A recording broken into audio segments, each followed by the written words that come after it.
New Congress. KTVU's Jana Katsuyama live now in the newsroom with more on how Californians helped with the Georgia runoff and analysis from a political expert on whether Congress will be able to get things done. Jana?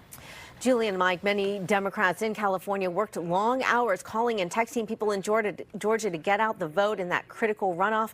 Now with this win locked in, people in both parties spent today trying to lay out strategies and messages for what Americans can expect in the new divided Congress.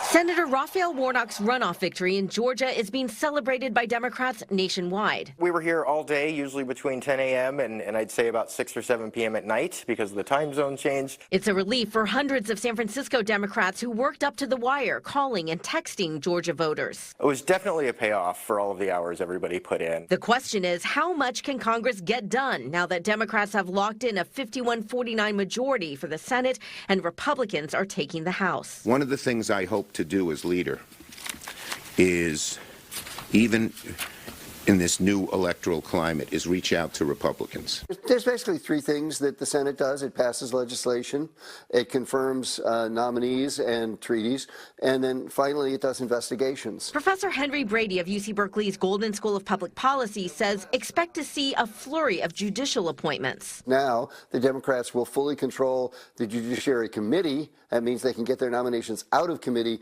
to the floor, and then they can vote them in with 51 votes. Brady says Americans also can expect more contentious congressional investigations from both parties. We know that the House is going to investigate all sorts of things, including Hunter Biden's laptop, the withdrawal from Afghanistan, probably January 6th, but from a completely different perspective. And so now what could happen is that the Senate could have its own counterpoint to that with ongoing hearings. Exactly how much will get done in the new Congress depends on who will be House Speaker. California's Kevin McCarthy is facing a tough challenge from the GOP's far right. He's got to get a majority of all the people in the House. Well, he's got 222 Republicans. A lot of those people are members of the Freedom Caucus. Roughly maybe 50. They've been very upset with Kevin McCarthy. Arizona Congressman Andy Biggs says he plans to challenge McCarthy. If we continue to elect the same leadership, we're going to keep doing the same things that we're doing. We're going to make a change. It's not clear what kind of deals Kevin McCarthy has to make in order to get to be Speaker, and how much that will hamstring him in his ability to actually work with the Democrats.